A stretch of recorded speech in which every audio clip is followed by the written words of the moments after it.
continuar en la señal de Canal Gente V y por supuesto iniciamos una edición más de su programa En la Jugada. Hoy vamos a conversar con el presidente del CESTA, el doctor Ricardo Navarro, sobre la situación de sequía que nos está afectando como país y que por supuesto viene a generar problemas en la producción agrícola de El Salvador. Un experto ambientalista está con nosotros para ponernos en contexto de lo que sucede ante esta situación. Doctor Ricardo Navarro, un gusto, bienvenido a Gente V y al programa En la Jugada. ¿Cómo ha estado? Por acá, muy bien, gracias. Por supuesto. Doctor, hemos estado nosotros recibiendo información del Ministerio de Medio Ambiente y Recursos Naturales y también lo que plantea el MAG, el Ministerio de Agricultura, sobre la situación que nos está afectando. Cuéntenos un poco sobre a qué nos estamos enfrentando en este momento que puede ser típico o atípico que suceda en nuestro país. Claro. Mire, en la región nuestra del planeta siempre los vientos van de este a oeste, ¿verdad? Lo que se llaman vientos alisios. Pero resulta que cada 7 años, o sea, lo que era antes, ¿verdad? Esos vientos se debilitan y como la superficie del océano estaba caliente, se calienta un poco pues con la radiación del sol, entonces la temperatura aumenta hacia allá por Australia, pero en esta vez al debilitarse, la temperatura viene a aumentar en la parte Centroamérica, Ecuador, Perú, esa zona, ¿verdad? Y es lo que se conoce como el Niño. La Administración Oceano-Atmosférica Nacional de Estados Unidos dice que se está formando el Niño, dicen ellos, ¿verdad? Que ellos vaticinan que se va a formar. Claro, el Niño siempre alcanza su máximo, pero se llamaba así ahí por Navidad, ¿verdad? Que era cuando diciembre. El Niño Dios, ¿verdad? Así le bautizaron y así quedó. Ahora bien, ¿cuál es el problema? Que hay otra oscilación. O sea, no solo es el Niño, porque el Niño es una cosa de la superficie del océano, pero hay otra oscilación, ¿verdad? Que uno le llaman oscilación pacífica decadal, otra le llaman oscilación pacífica interdecadal, porque a diferencia del Niño, que el Niño dura en 1 año, año y medio, quizás 2 años, esta dura 2 décadas, puede llegar a 3 décadas, ha llegado a 3 décadas. O sea, estamos hablando de periodos largos de tiempo. ¿Y cuál es el problema? Que a veces el océano emite, ¿verdad?, grandes cantidades de calor, ¿verdad?, y a veces absorbe esas cantidades de calor. Entonces, como un ciclo, ¿verdad? Y en alusión al niño y la niña le han puesto el tillo y la tilla, ¿verdad? El tillo viene a ser cuando la temperatura está aumentando, cuando el océano está expulsando energía, y la tilla cuando absorbe. Ahora, ¿qué es lo que pasa? Como esto dura 2 décadas o más, entonces va a haber suficiente tiempo para que se den el niño y la niña en un periodo de oscilación pacífica decadal positivo, o sea, lo que llaman el tío. Ahora, en esta época, a partir del año 2010, estamos entrando en la etapa del tío, o sea, de la oscilación que le llaman positiva, o sea, incremento de temperatura. Entonces, ¿qué es lo que va a suceder?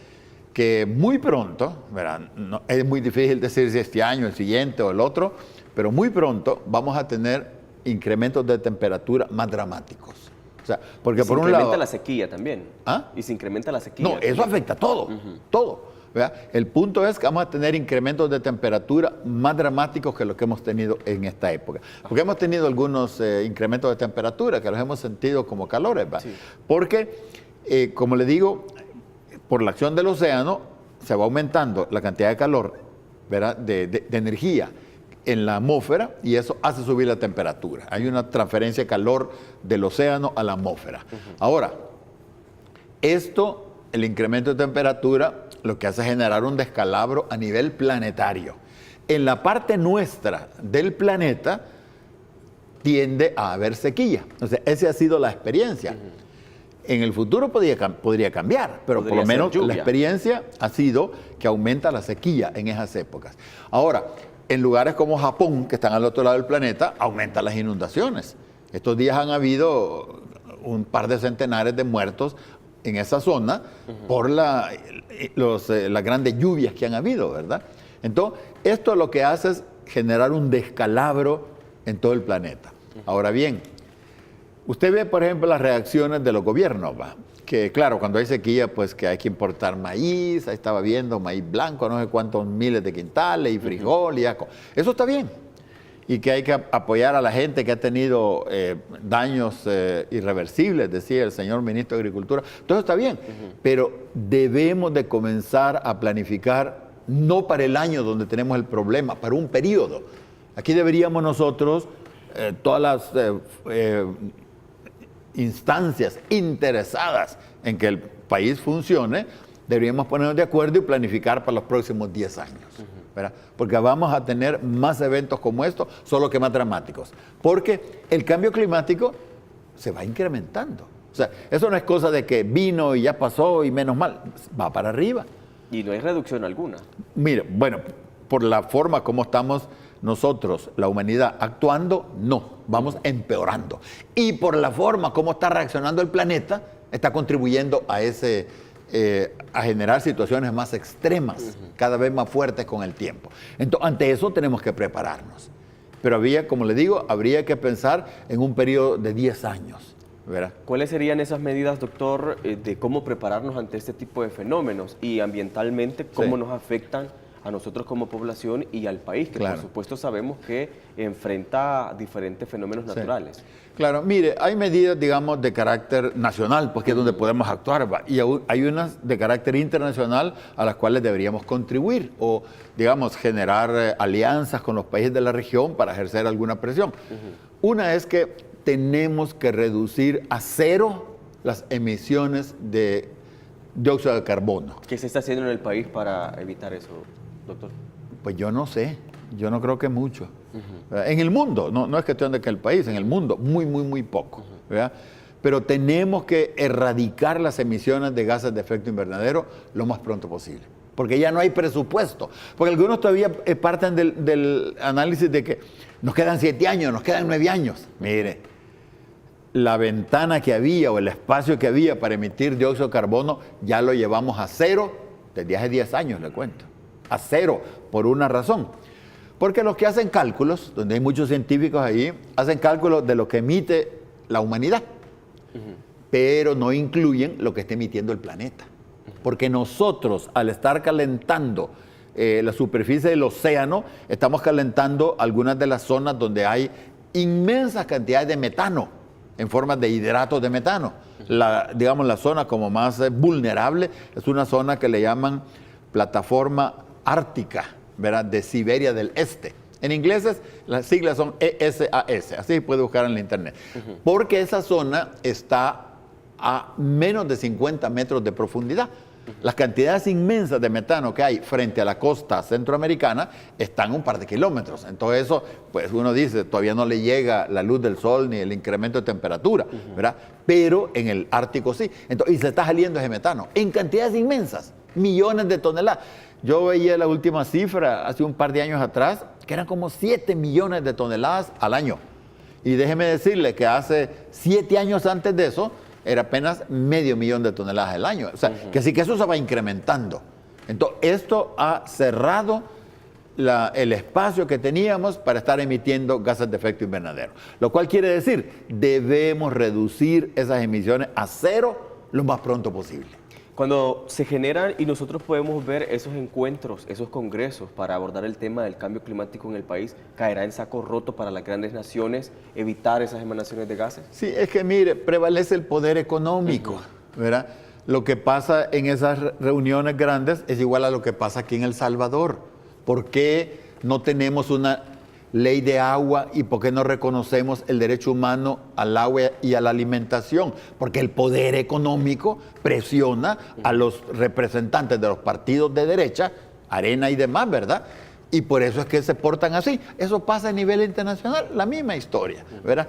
¿Qué es lo que sucede? Las grandes corporaciones presionan a los líderes de la mayor parte de países, sobre todo los países grandes, ¿verdad? Para que no se comprometan, y mucho menos que no ejecuten, porque a veces se comprometen y no cumplen, ¿verdad? Eso es usual.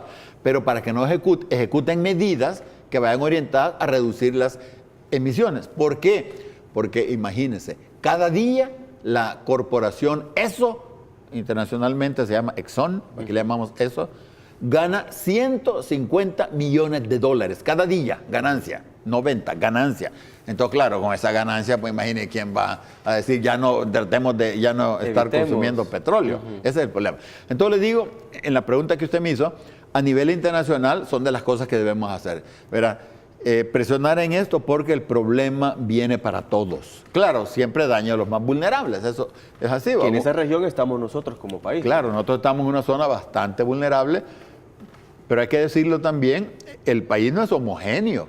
O sea, los sectores más vulnerables son los que tienen menos recursos económicos, los que viven en lugares donde, qué sé yo, se desborda un río o la sequía, o los que dependen de la plantación de maíz. Imagina gente que hipoteca todo lo que tiene para su cultivo de maíz, se le seca, esos son los que sufren. Algunos que a lo mejor podemos comprar la libra, si sea un poco más cara, pues salimos afectados, pero no tanto. Siempre sale más afectado el que tiene menos recursos económicos, ¿verdad? Eso en todo el mundo es así. Pero bien, esa es una medida. Otra medida, mire, los que han ocasionado el cambio climático en el planeta han sido los ricos del mundo, porque son los que han consumido bienes para cuya producción se requiere consumir petróleo o gas natural en algunas partes y carbón en otras. ¿Qué quiere decir? Los ricos del mundo deben suministrar los fondos que se necesitan para hacerle frente al problema. Ahora, a nivel de países, ¿dónde están esos ricos? Allá en Europa, en Estados Unidos, Japón, Australia, ¿verdad? Nueva Zelanda, Canadá. Ellos son los que deberían suministrar los recursos. Entonces, nosotros le llamamos a eso que se ha configurado una deuda ecológica de los que han generado el problema con los que han sufrido las consecuencias, ¿verdad? Y claro, aquí en El Salvador también podíamos hacer esa diferencia, ¿verdad? De la gente de altos niveles económicos con respecto a la gente de menores recursos económicos. También ahí hay una deuda ecológica. Pero a nivel de países, digamos, deberían ser los países que suministren los recursos para poder hacer lo que se necesita hacer, pero también se oponen a eso, ¿verdad? Sencillamente no quieren aflojar la plata, como decimos nosotros. Y estamos hablando de cantidades irrisorias comparado, pues sí, pero comparado al tamaño de sus economías, es nada. Es nada. Es como que a uno de nosotros le quiten $10 al mes, ¿verdad? Pues uno dice, pues sí, nadie le gusta que le quiten un centavo. Pues sí, pero $10, uno dice, pues yo aguanto que me quiten $10, pues así, ¿verdad? Estamos hablando de, claro, son más de 100,000 millones al año de dólares, pero eso para las economías como Estados Unidos, Canadá, Europa, es nada, pero nada. Como ¿verdad? quitarle un pelo a un gato, como sí, como quitarle un pelo a un gato, correcto, ¿verdad? Así es. Entonces, ahí deberíamos presionar a los países del sur que paguen esa deuda ecológica, que paguen ese daño que han ocasionado. Eso deberíamos hacer. Y eso, digamos, como medidas internacionales, ¿verdad? Claro, mire, en esto nosotros también, un país pequeño, también tenemos nuestra responsabilidad, ¿verdad? Claro. Debemos de ir buscando mecanismos también para ver cómo reducimos las emisiones. Deberíamos de ir viendo también cómo logramos popularizar más, por ejemplo, los vehículos solares que funcionan con energía del sol, o las bicicletas, ¿verdad? Son de las cosas. Pero mire, un aspecto donde es importante incidir a nivel nacional y a nivel internacional es lo mismo, es en la producción de alimentos y consumo de alimentos. ¿Va a creer usted que de las actividades humanas, la mitad de las emisiones, si no un poquito más, viene de allí, de la agricultura y de la alimentación? Mire, aquí en El Salvador hay sistemas de riego por aspersión y hay sistemas de riego por goteo. El goteo consume 100 veces menos que la aspersión. La aspersión le tira a usted 100 veces más agua, de lo cual la mayor parte se pierde en otras cosas. No le llega al cultivo. El goteo sí. Y así como hay, digamos, eso es lo principal, la agricultura, pero también podemos meternos en la industria. Aquí hay, por ejemplo, servicios sanitarios que consumen el doble de otros servicios sanitarios. Entonces la ley debería comenzar a exigir eficiencia en eso. Es decir, le podemos hablar de qué sé yo, lavadoras. Bueno, cuando usted lava un vehículo, hay unos que consumen una gran cantidad de agua, ¿no? Y otros que andan en un carrito ahí con agua que, ¿verdad? Y le echan y le dejan el carrito igual de limpio. Ahí ve usted, compare. Entonces, así hay muchas oportunidades en todo el mundo de cómo podemos reducir, en este caso, agua. Pero a la par de agua, mover agua quiere decir energía. Entonces, cuando estamos reduciendo agua, estamos reduciendo también el consumo de energía. Por supuesto. Estamos conversando sobre un tema muy importante en nuestro país, la sequía, pero también esas medidas que se deben de tomar. Estamos con el director o presidente del SESTA, con quien vamos a regresar para hablar un poco también de la soberanía alimentaria, que se ve afectada también con estas sequías en nuestro país. No nos cambien.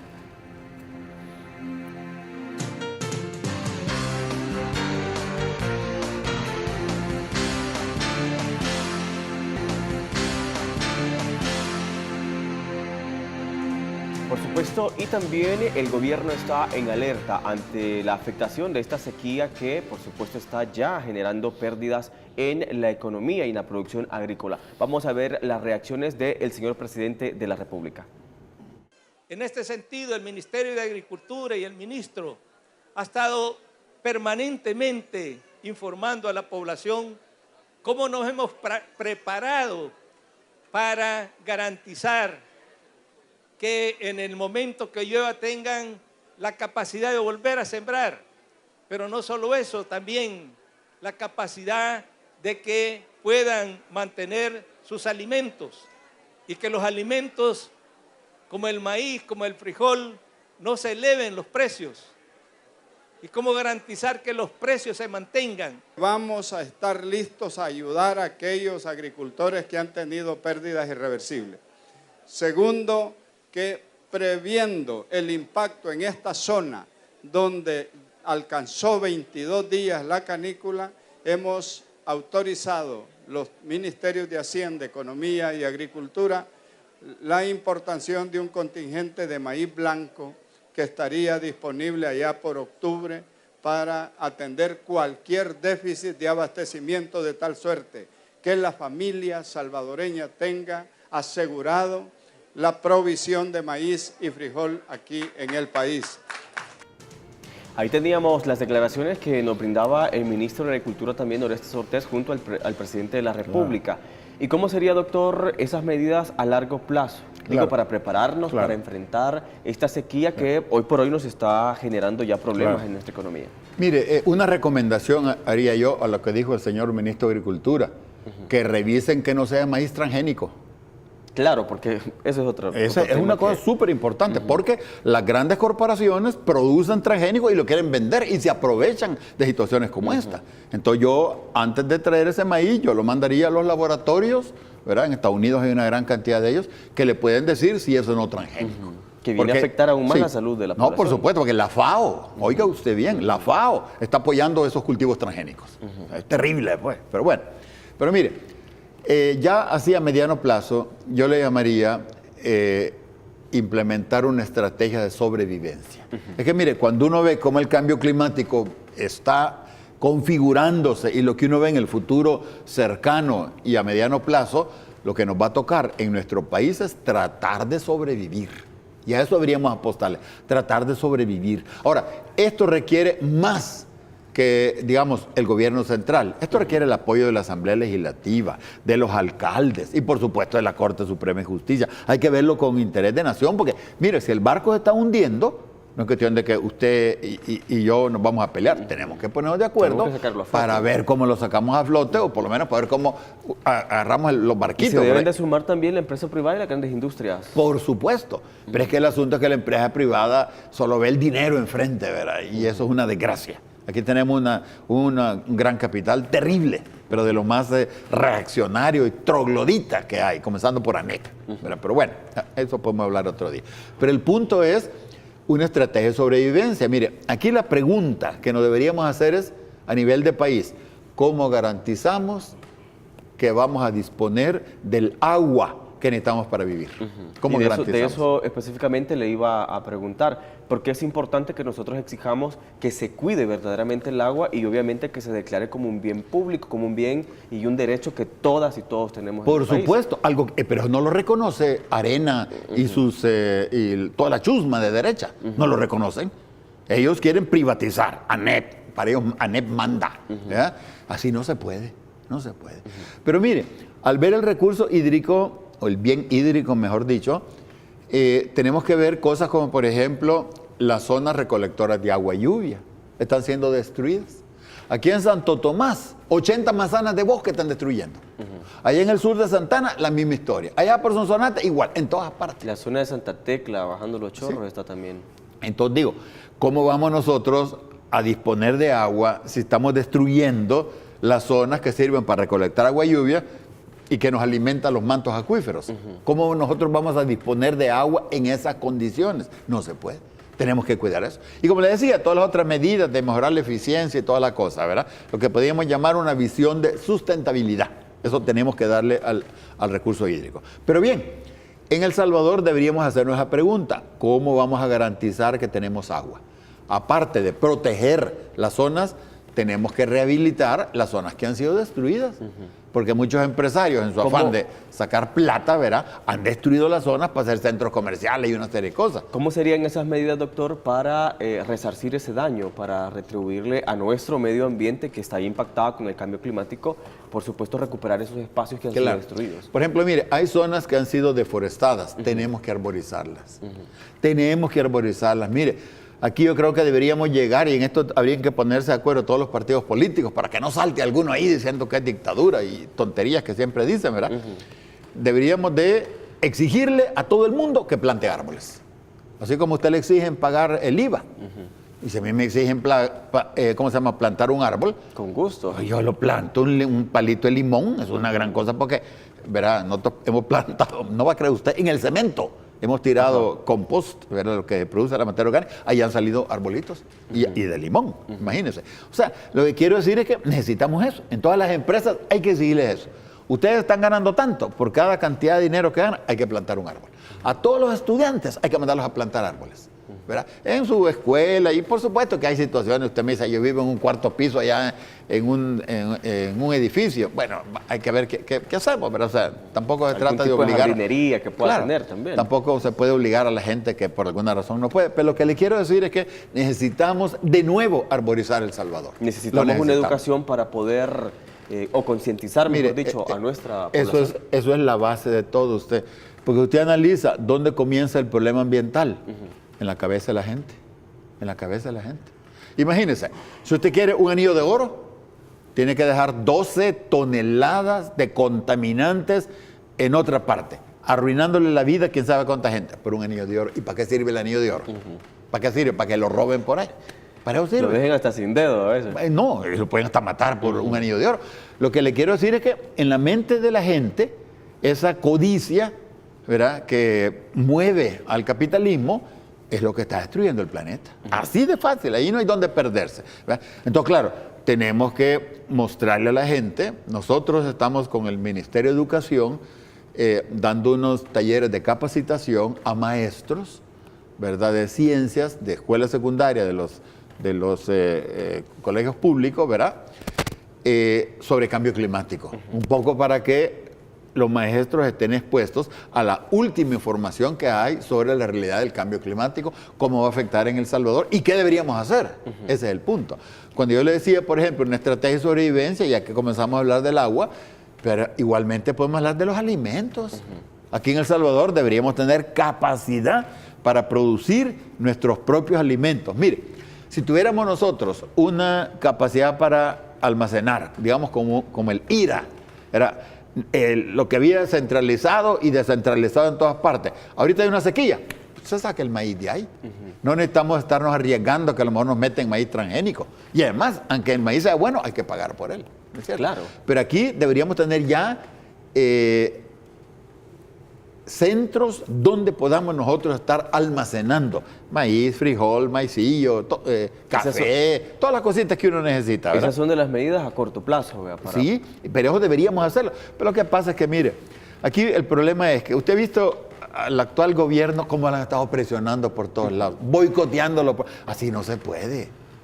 Si es que, mire, boicotear al que es mandatario, es como que yo vaya a boicotear al motorista que va manejando el bus donde yo voy.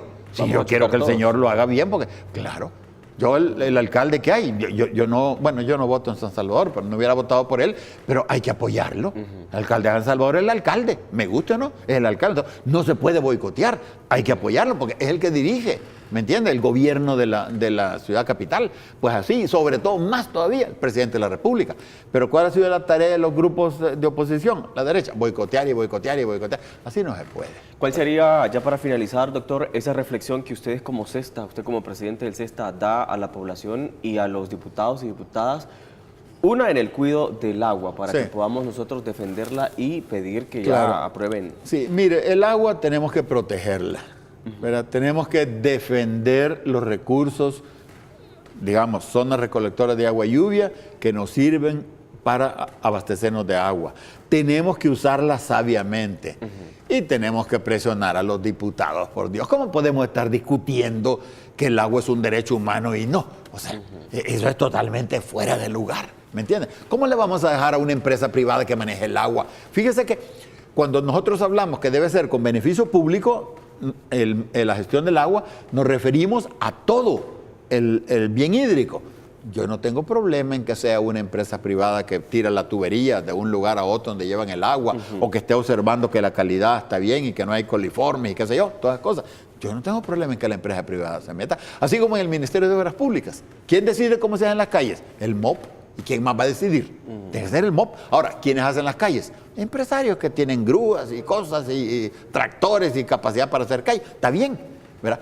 Pero la gestión debe estar en manos públicas. No se puede permitir que sean intereses privados que vayan a decidir qué hacer. Claro, y esa es una lucha de todos. Agradecemos a usted, doctor Navarro, por habernos acompañado y por supuesto abordar esta temática que nos atañe a todos los salvadoreños y a todo el mundo, porque sin planeta no tenemos vida y sin agua tampoco tenemos vida. Gracias, doctor, por habernos acompañado. Gracias a usted por habernos sintonizado a través de la señal de Canal Gen TV. Regresamos el día de mañana. Gracias, doctor. Gracias.